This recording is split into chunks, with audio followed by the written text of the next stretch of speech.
E aí, moçada, tudo certo? Tudo bem? Bom, então a gente vai falar aqui, eu vou apresentar para vocês o capítulo 3 do Mintzberg, o livro Criando Organizações Eficazes. Nesse capítulo ele fala sobre o agrupamento. A ideia principal aqui é você pensar, imagina, né, então uma situação hipotética, você tem 500, tem 1.000, tem 1.500, 2.000 funcionários e você precisa dividir o trabalho e antes de coordenar você precisa agrupar essas pessoas. Então é comum que a gente pense em posições individuais inicialmente e você comece a dizer, né, definir como você vai especializar o trabalho na vertical, na horizontal, você comece a impor regras, você formalize o trabalho por posições, formalize o trabalho pelo fluxo de trabalho, só que tudo isso significa pensar individualmente em cada posição de trabalho.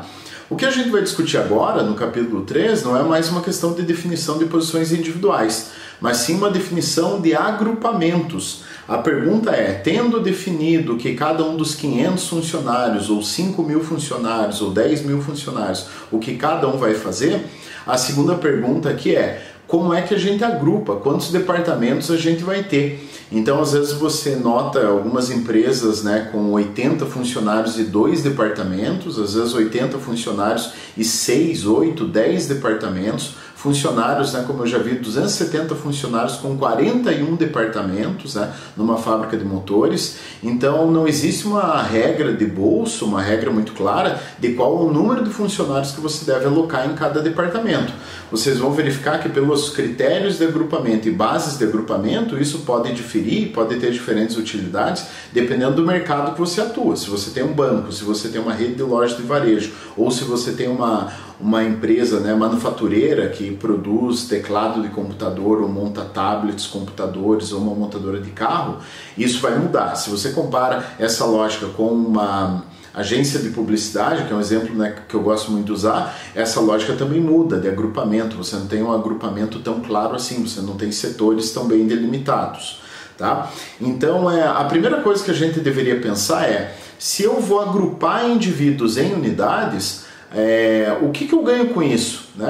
Eu preciso fazer isso por quê? Olha, a lógica do agrupamento, pessoal, tem uma justificativa muito clara. A gente está falando de dinheiro. É como você economiza dinheiro, como você gasta mais dinheiro. Agrupar pessoas de uma determinada maneira, equivocada ou acertada, significa você ter uma folha de pagamento maior ou menor. Então a gente está falando de você tomar uma decisão muito pragmática, né? De você olhar para os seus funcionários, dizer, olha, vocês 100 funcionários serão alocados em 5 departamentos, ou 12 departamentos, ou 2 departamentos. Por quê? Porque isso muda muito a grana que você vai gastar para pagar a folha de pagamento desse pessoal. Significa que às vezes 100 funcionários talvez seja um número exacerbado, seja um número exagerado para o trabalho que você precisa executar. Quando bem departamentalizado, quando bem agrupados os indivíduos em certas unidades, talvez você chegue à conclusão de que você precisa não 100 funcionários, mas 80 funcionários. Por que você pode ter essa redução tão drástica? Essa redução pode vir justamente porque você tem de forma mais organizada o trabalho de forma mais bem coordenada por conta do agrupamento que você utilizou. Então imagina, pegar 100 funcionários, multiplicar pelo salário de cada um. Tira 20 funcionários e multiplica pelo salário de cada um, né? Soma o salário dos 20 ali e verifica ali a diferença que você pode ter. Essa diferença pode ser de 20, 30, 40, 60, né? 100, 120 mil reais no mês. Às vezes uma empresa não ganha isso no mês, 120 mil reais, 80 mil reais, 50 mil reais. E essa departamentalização, a forma como se faz o agrupamento dos indivíduos, pode significar a continuidade ou não da empresa. Então esse capítulo 3 do livro Criando Organizações Eficazes ele é muito importante por isso. Às vezes você olha, né, para uma empresa que quer colocar 8, 10 diretores e quando você coloca lá esses diretores, né, com seus respectivos salários na folha de pagamento, você diz, opa, eu preciso de um diretor ou nenhum, eu preciso do dono e vários supervisores, não preciso nem diretor, nem gerente, nem coordenador. Por quê? Porque eu não tenho condições de pagar. 3 diretores a 20 mil reais cada um, vamos imaginar, são 60 mil reais. Muitas das empresas com 80, 100 funcionários não ganham, não tem uma lucratividade tem faturamento, lógico, mais alto do que isso, mas não tem uma lucratividade de 60, 80 mil reais. Ok? Então vamos lá. Primeiro, pessoal, vantagens do agrupamento, de você não deixar 80, 100 funcionários correndo, né, solto por dentro da fábrica, por dentro das suas lojas e tal. Primeira vantagem é que você tem um sistema de supervisão comum. O que isso significa? Significa que quando você tem um chefe que ele cuida de 5, 10, 12 pessoas, você consegue aproveitar uma mesma pessoa na liderança ou supervisão de mais de uma pessoa, o que é muito bom para a empresa. Isso significa que você está economizando recursos. Ao invés de você ter 40 líderes, 40 chefes cuidando de 40 pessoas, você consegue aumentar a amplitude de controle, e esse é o termo mais corretamente empregado, aumenta a amplitude de controle de um supervisor para 6 funcionários, ou 12 subordinados, 18 subordinados, 20, 30, 40 subordinados. Lógico que essa amplitude de controle vai ser alterada em função da natureza do trabalho. Se esse trabalho é mais rotineiro, mais mecanizado e tal, você consegue aumentar a amplitude de controle. Dependendo da natureza da tarefa, você vai ter um supervisor para alguns poucos subordinados, ok? Então, primeira vantagem, um sistema comum, né, de supervisão comum. Segunda vantagem, né, eu estou olhando aqui, mas depois eu vou colocar, deve estar assinalado para você nesse canto aqui, o slide que eu estou olhando para você poder acompanhar também textualmente. Uma grande vantagem é o compartilhamento de recursos. Então existem recursos comuns. Quando você pega, imagina numa universidade, você pega todas as secretárias de 10 cursos diferentes, vamos imaginar a escola de negócios, tem lá 10, 12 cursos diferentes, hipoteticamente, cada curso tem a sua secretária, e você centraliza, agrupa as 12 secretárias numa única sala. Todas essas secretárias elas vão utilizar a mesma sala, o mesmo equipamento, isso quer dizer que a mesma impressora, elas vão utilizar as mesmas folhas, né, que sobram ali para usar o verso da folha, elas vão utilizar as mesmas canetas, elas vão utilizar o mesmo balcão de atendimento. Ao invés de você ter 12 postos de trabalho com 12 balcões, um para cada secretário, você tem um único balcão, uma única impressora, né? Então alguns recursos você consegue economizar. Mas vai ser um computador para as 12 secretárias? Não quer dizer que você compartilha todos os recursos, mas alguns recursos que são compartilhados, eles já acabam tendo um efeito, um efeito substantivo, um efeito significativo nos seus custos no final do mês, tá? Uma outra vantagem do agrupamento são as medidas comuns de desempenho. Se você tem 12 pessoas trabalhando no mesmo departamento, você consegue estabelecer, hipoteticamente para ser secretárias, as mesmas medidas de desempenho. Então você poderia dizer, olha, eu vou avaliar a satisfação dos clientes em relação ao atendimento de cada secretária. Ele vai dizer, aparece aqui quando você atende o aluno, né, você digita o número da carteirinha dele, eu sei quem foi atendido por qual secretária, e no final ele avalia vocês. Avalia como? Avalia em relação à satisfação, em relação à agilidade, presteza e tal, e avalia todas as 12 secretárias a partir dos mesmos critérios. Isso é uma maravilha para o RH, para a chefia e tal, para fazer comparação de desempenho, para pensar em promoção, para pensar em feedback, para pensar, né, numa série de elementos aí de melhoria de processo e tal do seu setor. Então medidas comuns, né, de desempenho são muito interessantes, não só para remuneração, pacote de benefícios, mas também para feedback e comparação de desempenho para diversos fins, né? Outra coisa que é muito bom um efeito positivo que surge do agrupamento é um tipo de mecanismo de coordenação que o Mintzberg vai chamar de ajustamento mútuo, que é as pessoas conversam mais entre si. Então, ao invés de você separar 12 secretárias em 12 salas diferentes, à medida que essas pessoas passam, né, todo o seu tempo juntas, elas são obrigadas a se ajustar mutuamente. O que isso significa? Elas são obrigadas a conversar, a ter mais laços informais entre elas. E o que a literatura coloca, as pesquisas mostram, é que quanto mais tempo você passa com uma pessoa, você tende a gostar um pouco mais dessa pessoa ou desgostar um pouco menos dela. Ou seja, quando você não vai muito com a cara da pessoa, o tempo e a interação, a frequência de interação, ela se encarrega de promover um ajustamento mútuo, mesmo entre pessoas que são muito diferentes e que inicialmente elas não se gostem, né? Então é uma vantagem do agrupamento, que quando você confina as pessoas ao mesmo departamento, elas são obrigadas a conversar, e com o tempo elas entendem, né, os porquês, os defeitos de cada uma, e vai surgindo ajustamento mútuo. Tá? tá? Essas são as vantagens, mas sempre que a gente fala de vantagem é preciso considerar também que essa tática ou essa ferramenta que a gente tem à disposição quando a gente fala de estrutura organizacional, que é o agrupamento em unidades, ela não traz só vantagens, ela tem uma desvantagem também.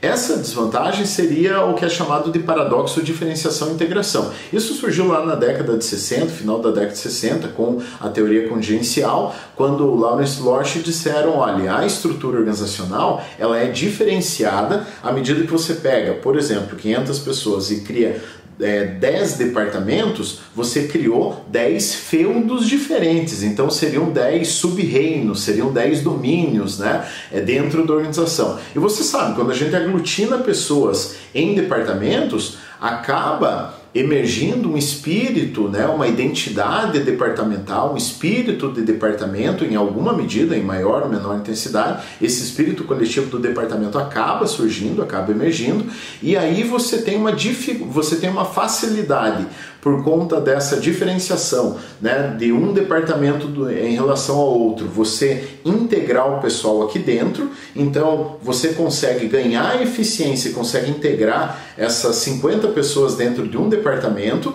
você consegue fazer com que 50 pessoas tenham uma maior eficiência, principalmente se elas estão agrupadas ali porque elas desempenham a mesma função ou uma função muito similar. Ao mesmo tempo, quando você cria 10 departamentos diferentes, cada departamento com 50 funcionários, você acaba enfrentando um grande problema que é a integração.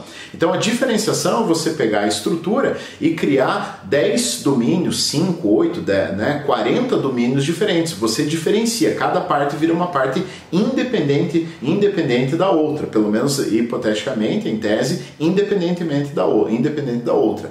Na prática, essas partes não são independentes. Sempre que a gente fala de coordenação do trabalho, a gente está remetendo à ideia de conexões, de ligação da atividade de um funcionário em relação ao outro dentro de cada departamento e do relacionamento do fluxo de trabalho de um departamento com outro departamento. E aí as coisas começam a complicar. Por quê? Porque quando você tem 10 departamentos ali que são bem integrados internamente, a relação entre os departamentos ela acaba sendo prejudicada. As pessoas elas se fecham muito mais com os seus pares, virando as costas para quem não é do seu departamento. E aí quando a organização ela diz, mas agora a gente precisa seguir uma estratégia única para todo mundo, a gente precisa de uma cultura organizacional, de uma identidade, não sei o que, isso fica muito difícil. Por quê? Porque você tem, na verdade, 10 mini-organizações dentro de uma organização. Mas então por que a gente fez essa divisão? Porque quando você coloca 50 pessoas só para enlatar sardinha, 50 pessoas só para embalar, 50 pessoas só para vender, você ganha em especialização horizontal e vertical. Você aumenta a eficiência de cada departamento. Pessoas que fazem um trabalho repetitivo, elas fazem aquilo com uma habilidade maior, ou seja, fazem mais facilmente em menos tempo, com menor dispêndio despendendo uma energia menor. Então a empresa ganha com essa mais alta produtividade. O problema é quando você diz que marketing e produção precisam conversar e precisam se gostar e precisam se integrar. Quando você pensa, no caso de algumas organizações, que as pessoas precisam se integrar, simpatizar, trocar informações, compreender as dificuldades do departamento de TI, de tecnologia da informação, aquele departamento que quando você normalmente manda lá uma requisição de alguma coisa, vem um e-mail dizendo seu pedido, né, de conserto de alguma coisa, restauração, sei lá, qualquer coisa assim, é o pedido do número 120.215, né? Você fica, né, fulo da vida com aquilo, mas é o que tem para hoje, é o que dá para a TI fazer no caso da sua organização, dependendo dos recursos, do número de pessoas que eles têm, né? Então, essa integração ela fica comprometida, por isso que é chamado paradoxo de diferenciação e integração. Dividiu 500 funcionários em 5 departamentos, você diferenciou. Cada parte da estrutura é uma parte. Qual o problema? Grande desvantagem é você integrar. Você ganha em especialização, ganha em produtividade diferenciando, mas você perde em integração. Por isso o paradoxo. À medida que você aumenta a diferenciação, você ganha em eficiência, mas você perde integração. À medida que você vai unindo departamentos, né, vai acabando com as divisões entre departamentos, você vai aumentando a integração, só que você vai perdendo, né, assim a produtividade, dada pela maior especialização, pela maior divisão do trabalho vertical, mas principalmente horizontal nesse caso. Ok, pessoal? Até aqui, tranquilo?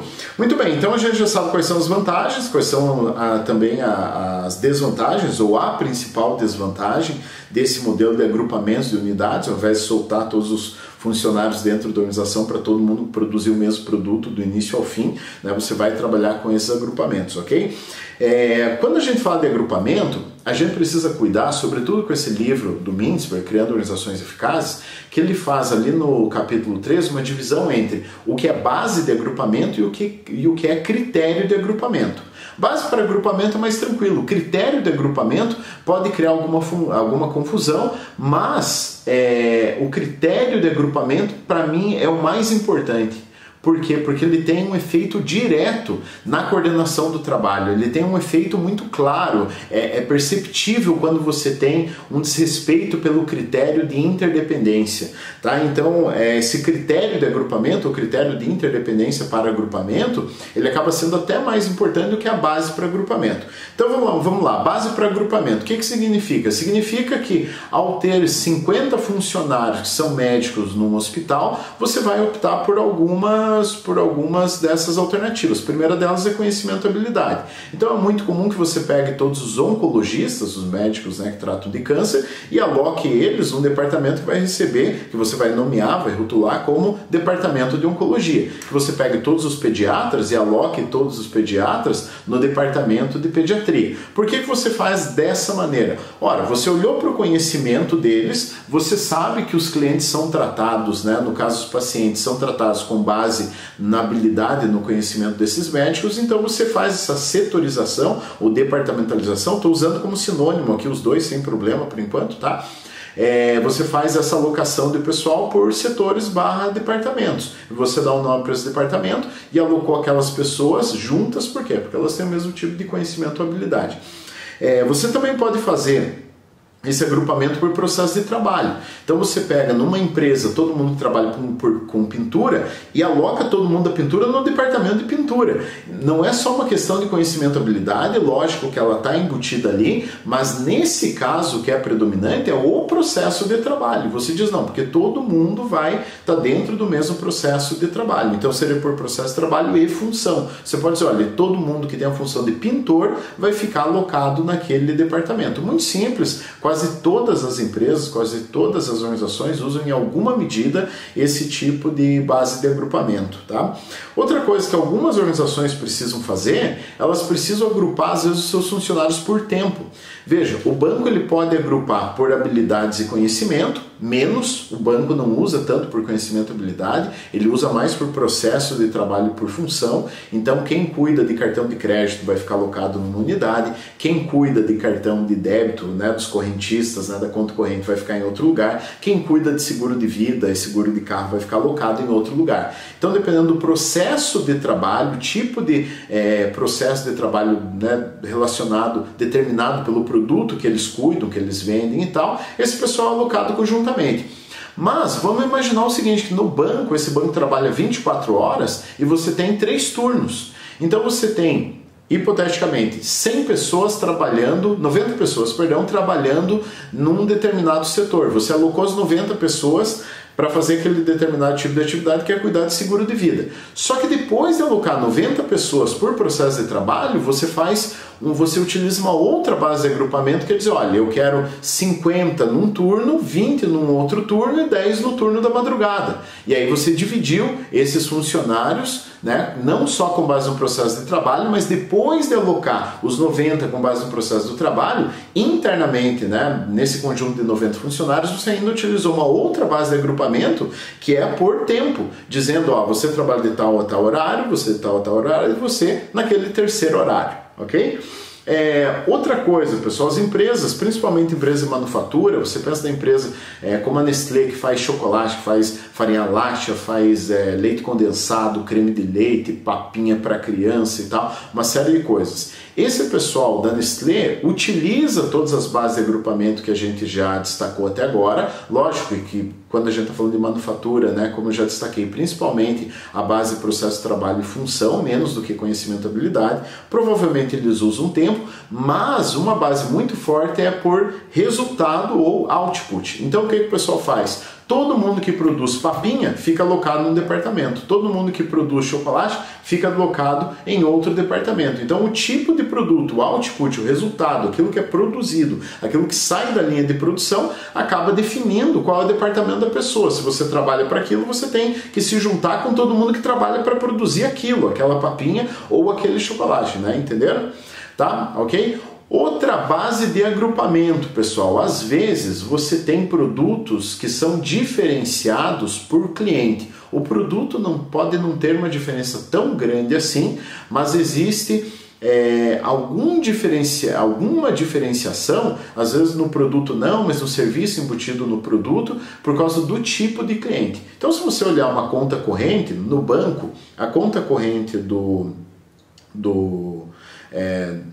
um cliente VIP e a conta corrente de um cliente normal, standard padrão, difere pouco. Não que não tenha diferença, mas difere pouco em termos do que é o produto, de como funciona. O produto é basicamente o mesmo. Um vai pagar mais taxas, o outro vai pagar menos, dependendo da negociação com o banco e tal, mas são clientes diferentes. O produto não é tão diferente assim. O site que a pessoa entra, as funcionalidades não são diferentes, né? O tipo de conta corrente, cartão de débito, de crédito, funciona igual para o cara que é cliente VIP e para o cara que é cliente standard, né? Mas o que muda? Muda o atendimento. E aí, às vezes, o banco, por exemplo, vai pegar e vai alocar 10 funcionários para cuidar só do VIP e 8 funcionários para cuidar do cliente standard, sendo que o standard às vezes é 80% da base de clientes do banco. Então 80% dos clientes são atendidos por 8 pessoas, enquanto 20% é atendido por 10 pessoas no caso desse banco. Então tem menos fila, o atendimento é melhor, né, e tal. Ok? Então o cliente pode ser também uma base de agrupamento. E aí você olha para aquelas pessoas que o trabalho e a função, o processo de trabalho e função é basicamente o mesmo, porém está dividido 10 de um lado e 8 por lado e 8 por outro lado, não por causa do processo de trabalho nem por causa da função, que são muito similares, mas apenas por causa do cliente, certo? Pessoal, outra coisa que pode acontecer, vamos imaginar o banco ainda ou uma rede de varejo, Magazine Luiza, farmácias Nissei, Casas Bahia, qualquer tipo de loja de varejo, de rede varejista, vai utilizar também essa base de agrupamento que é a chamada local. Essa base de agrupamento por local significa que não adianta eu ter os 5.000 funcionários da minha loja do Magazine Luiza, hipoteticamente esse número de volta, tá pessoal, alocados dentro de uma loja no centro de Curitiba. Eu preciso ter esses 5.000 distribuídos por local. Então o processo de trabalho é o mesmo, a habilidade e conhecimento às vezes é o mesmo, o tipo de cliente é o mesmo, por tempo o horário de atendimento é o mesmo, porém eu preciso de um agrupamento de 50 funcionários numa loja, 30 na outra, 10 na outra, 100 na outra, por local. Por quê? Porque o atendimento varejista ele é pulverizado pelo território local, regional, nacional e internacional. Certo? Então, recapitulando muito rapidamente, temos aí as bases para agrupamento. Conhecimento e habilidade, a empresa usa e pode usar as outras também. Processo de trabalho e função, que é a segunda, depois tempo, depois resultado, cliente e local. Professor, mas eu conheço uma empresa que usa todas. Cara, maravilha, você vai encontrar empresas que usam todas, você vai encontrar empresas que usam 2, que usam 3, 4 e que usam todas, usam as 6 bases para agrupamento. Mas tem alguma que é mais importante para aquela empresa? Pode ser que tenha alguma que é mais importante, como eu falei, para a manufatura é super importante o processo de trabalho e função, para universidades e escolas é super importante o agrupamento por conhecimento, universidade, escola, hospital, por conhecimento e habilidade. Mas, na prática, você tem essas bases de agrupamento sendo empregadas num conjunto de 3, 4, 5, né, como eu falei, até 6 bases ao mesmo tempo numa mesma organização. Ok? Então é interessante que você entenda essas bases para agrupamento pelo seguinte motivo, e aqui a gente começa a fazer uma correlação entre o conteúdo, né, que a gente está discutindo nesses primeiros 20 e poucos minutos de aula, com uma questão muito prática. Se você começa a olhar para essas bases de agrupamento e olhar como o teu pessoal está agrupado, você começa a entender, olha, eu deveria agrupar mais gente por processo de trabalho e função do que por local. Eu deveria acabar com a divisão por local, colocar todo mundo junto por processo de trabalho e não ter dois departamentos que são muito similares, ou não ter duas lojas, ou não ter isso, não ter aquilo, entendeu? Então você começa a ver oportunidades de maximização da eficiência no agrupamento de pessoas. Inevitavelmente, esse agrupamento ele vai gerar, quando você começa a fazer aglutinações, quase que inevitavelmente, vou suavizar aqui, quase que inevitavelmente, isso vai levar a corte de pessoal. Ah, mas eu posso olhar esse pessoal, pegar esse pessoal que sobra e desenvolver novas iniciativas de venda de outros produtos, de um outro canal de venda e tal? Pode, sem dúvida, mas quando a gente fala de uma operação corrente, daquele jeito que você reestruturou, pensando nas bases para agrupamento, você vai poder cortar pessoal. A lógica quase sempre é essa, desse reagrupamento, né, ou uma revisão do agrupamento. Tá? Agora, vamos entender o seguinte, pessoal, que agrupamento é mais ou menos você pegar uma grande cesta de frutas, onde está tudo misturado, e aí você diz, olha, vou separar a fruta vermelha da fruta amarela da fruta verde. Você faz 3 grupos, monta 3 grupos. Às vezes você pode dizer, não, vou separar frutas cítricas de não cítricas, e faz 2 grupos, dependendo da base de agrupamento que você utilizou. O que não está em jogo aqui, ou foi considerado de forma muito superficial, é o quanto a tua base para agrupamento, ela respeita ou ela privilegia uma melhor coordenação do trabalho entre as pessoas que estarão dentro daquele departamento. E aí, os critérios de agrupamento, ou critérios de interdependência para agrupamento, diferem justamente nesse sentido das bases para agrupamento. Então vamos a eles, né? Os critérios de agrupamento. Esses critérios de agrupamento, eles são mostrados aqui pelo Mintzberg numa taxonomia, numa categorização de 4 alternativas. Lembrando que uma empresa pode utilizar mais de uma ao mesmo tempo. Primeira alternativa, interdependência do fluxo de trabalho. Pessoal, vamos tentar no livro, eu sei que é um pouquinho complicado, se você pegar o livro para ler o capítulo 13, exatamente, né, sobre interdependência do fluxo de trabalho, parece um pouco complicado, mas é muito simples, é bastante simples. Imagine o seguinte, qual o fluxo de trabalho para você fazer pão? Certo? Pensa comigo, faz sentido eu dizer que primeiro você assa, depois você coloca fermento, depois você coloca farinha, depois você coloca água? Não faz sentido. Você vai falar, professor, está de trás para frente o negócio. Você deveria, no mínimo, colocar a etapa de trabalho, que é assar, deveria estar por último. Ah, então tudo bem. Então organize para mim as etapas desse fluxo de trabalho. Você vai dizer, professor, vamos começar colocando a farinha na mesa, aí a gente coloca o fermento em pó, aí a gente coloca a água, a gente amassa isso, a gente deixa numa outra fase o pão ali para crescer, o pão cortadinho, né, dobradinho e tal. Depois que ele está crescido, a gente leva o pão ao forno. Bom, então eu não consigo fazer B antes de A. Exatamente. Então você está respeitando a interdependência do fluxo de trabalho. Professor, na prática, como que isso é importante? Bom, imagine que você tem uma organização com 50 padeiros, você vai colocar uma divisão entre quem faz a massa, quem prepara a massa, quem enrola o pão, pega o pão francês e passa na maquininha para sair enroladinho e coloca numa grade, aí tem aquelas grades, né, que fica o pão todo empilhado, e o forneiro, aquele cara que fica ali na boca do forno, ele pega aquela grade e coloca dentro do forno para assar. Bom, então a gente tem muito claramente uma divisão desse fluxo de trabalho em 3, 4, 5 etapas, dependendo como você queira dividir, né, de forma mais intensa ou menos intensa. Então isso que é interdependência do fluxo de trabalho. Você vai dizer, professor, se falta o cara ali que enrola o pão na máquina, não adianta a massa estar pronta e o cara do forno do outro lado. Faltou essa etapa do trabalho, né, o produto não será realizado conforme o processo, conforme o fluxo de trabalho. Entendido, pessoal? Muito claro, isso vale tanto para manufatura quanto para serviço, não tem diferença, só é um pouco mais visível essas etapas quando a gente fala de manufatura, mas eu acho que é muito tranquilo imaginar a produção de qualquer produto, de qualquer bem ou qualquer serviço dessa maneira. Pessoal, sobre a interdependência de processo. Então, existe essa diferenciação da interdependência do processo com a interdependência do fluxo de trabalho, porque a interdependência do processo está dentro do fluxo de trabalho. Vamos imaginar dois fluxos de trabalho. Vamos imaginar esse fluxo de trabalho, né? Vamos tentar manter em mente esse fluxo de trabalho que eu acabei de descrever do pão. Então é jogada a farinha, é jogado fermento, é jogado a água, né? Em cima da mesa ou dentro de um equipamento para mexer a massa, de uma batedeira.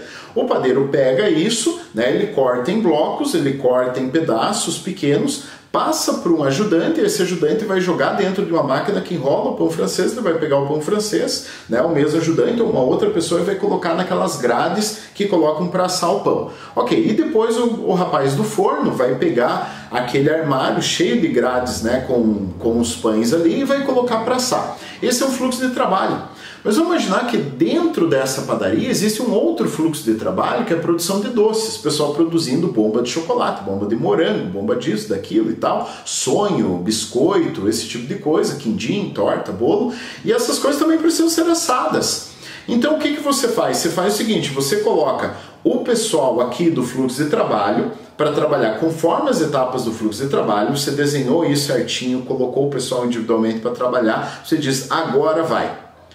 E aí você olha para o pessoal do doce e diz, bom, o pessoal do doce vai primeiro, né, pegar o equipamento, vai fazer a massa que precisa assar, aí leva para assar, depois que está assado traz e volta para a mesa, recheia aquela massa se for uma torta, corta e recheia, se for uma bomba de chocolate, abre, coloca o recheio ali, faz a parte da confeitaria, né, a parte dos confeitos em cima, coloca numa bandeja e coloca lá para vender lá na vitrine na frente da panificadora. Ok, o que tem em comum, principalmente, né, aquele processo, aquela etapa do fluxo de trabalho, fazer pães e fazer doces aqui, imagina o pessoal trabalhando aqui e o pessoal trabalhando aqui, numa planta baixa, tá? E aí você fala, cara, os dois fluxos de trabalho têm um elemento em comum, que é a utilização do forno. E aí você fala, então, além de olhar a interdependência do fluxo de trabalho e a interdependência do fluxo de trabalho do doce, eu preciso também olhar para a interdependência de processos. Por quê? Porque um processo desse fluxo tem uma interdependência com o processo desse fluxo. E aí eu vou dizer para o meu forneiro o seguinte, ó, irmão, você vai ter que trabalhar como elemento de ligação aqui no fluxo de trabalho dos pães e no fluxo de trabalho dos confeiteiros. E aí eu ligo esses dois fluxos de trabalho num determinado processo, que é o processo de assar coisas. Ok, pessoal? Então, essa é uma outra interdependência de processo. Se você entrar dentro de uma fábrica e começar a mapear o que tem de similar no trabalho do pessoal, é muito interessante, porque em quase toda fábrica, principalmente de pequeno ou médio porte, você vai encontrar, né, às vezes, um sem número de oportunidades de interdependência, de ligação de processos que são interdependentes. E aí você consegue reduzir equipamento, consegue reduzir pessoal e tal. É uma maravilha pensando em termos, né, de redução de custo de produção. Tá? Aí depois disso a gente tem interdependência de escala. Essa interdependência de escala, vamos recordar do exemplo que eu tinha dado para vocês sobre as secretárias. Eu posso ter 12 cursos, cada secretária numa única sala com a sua impressora, seu computador e tal. E aí você diz, cara, eu ao invés de ter 12 secretárias, eu posso ter 3. Aí você coloca 3 funcionários para cuidar de mais cursos, porque você verificou que agrupando essas pessoas que fazem o mesmo tipo de trabalho, né, ou um trabalho muito similar, uma atende aluno, outra cuida de contrato, outra recebe a mensalidade, por exemplo, você fala, cara, ligando esse pessoal num único departamento, eu consigo ter um ganho de escala. Veja, aqui é muito parecido com a interdependência do fluxo de trabalho, mas a motivação é outra. A motivação não é a ligação entre as etapas do fluxo, a motivação aqui é, ligando essas pessoas eu consigo diminuir, consigo reduzir o número de etapas ou o número de pessoas que vão trabalhar, eu ganho em escala. O que significa economia de escala? Basicamente você produzir mais utilizando os mesmos recursos ou produzir a mesma coisa, né, minimizando, reduzindo os recursos que você produz. Então se você gasta a mesma coisa e aumenta a tua produção, você está tendo economia de escala. Né? Você tem 5 funcionários para servir 10 almoços, você tem uma situação. Se você tem 5 funcionários para servir 100 almoços, você está aproveitando muito mais, você está utilizando a economia de escala dos recursos que você tem, ok? Quarto e último tipo de interdependência, pessoal, interdependência social. Quando que ela é muito importante? Quando o elemento principal de conexão do trabalho entre as pessoas acaba sendo o ajustamento mútuo. Então, dentro de uma agência de publicidade ou dentro de uma empresa que desenvolve softwares para PlayStation, Xbox e tal, o pessoal que passa lá anos desenvolvendo um jogo, você não pode que esse pessoal não tenha ajustamento mútuo, que não tenha intimidade, que não converse bem um com o outro e tal. É diferente de uma fábrica, onde as pessoas podem não se olhar na cara e cada uma vai desempenhar muito bem o seu trabalho, né, por conta da padronização do processo de trabalho. Não, aqui você precisa de interdependências sociais. Então, algumas organizações que parecem ser de fato uma bagunça, elas são planejadas dessa maneira. Por quê? Porque você espera que haja, né, um privilégio, haja um azeitamento das relações informais, das relações de comunicação entre essas pessoas, porque é um ingrediente fundamental para o desempenho da atividade daquelas pessoas, para aquele tipo de produto que a organização se dispõe a entregar para o seu cliente. Ok? Então, bases para agrupamento uma coisa, critérios de agrupamento um pouquinho mais complicado, mas é um outro conjunto de elementos para você considerar no exame do conjunto de pessoas que você agrupa em setores/departamentos. Ok? O que significa essa discussão para a gente, pessoal, em termos gerenciais? Bom, acaba tendo uma implicação, o Mintzberg vai dizer o seguinte: você começa a pensar também, a partir dessas bases para agrupamento e critérios para agrupamento, nas dimensões das suas unidades. E aí essas unidades vão pensar, por exemplo, nas 5 partes da estrutura. O seu núcleo operacional, a sua tecnoestrutura, a sua assessoria de apoio, os departamentos agrupados ali, categorizados, né, como tecnoestrutura, como assessoria de apoio, pessoal da linha intermediária, pessoal do ápice estratégico, cada uma das 5 partes da estrutura. O que acontece com o tamanho dessas unidades, dependendo da base de agrupamento que você usa e do critério de interdependência que você mais respeita, ou dos critérios que você acaba por ter que respeitar. Dependendo do número de pessoas que você tem no departamento, que é muito comum no núcleo operacional você ter um número maior de pessoas, você consegue ter uma maior amplitude de controle, uma pessoa cuidando de mais funcionários. E aí a gente começa a fazer a conexão do que a gente discutiu sobre critérios de agrupamento e bases de agrupamento com aquelas vantagens que a gente discutiu ainda há pouco, no início desse vídeo, que são as vantagens do agrupamento. Ao mesmo tempo, a gente também deve recordar da desvantagem do agrupamento. Quando você cria vários departamentos, a integração entre as pessoas ela acaba ficando um pouco mais comprometida.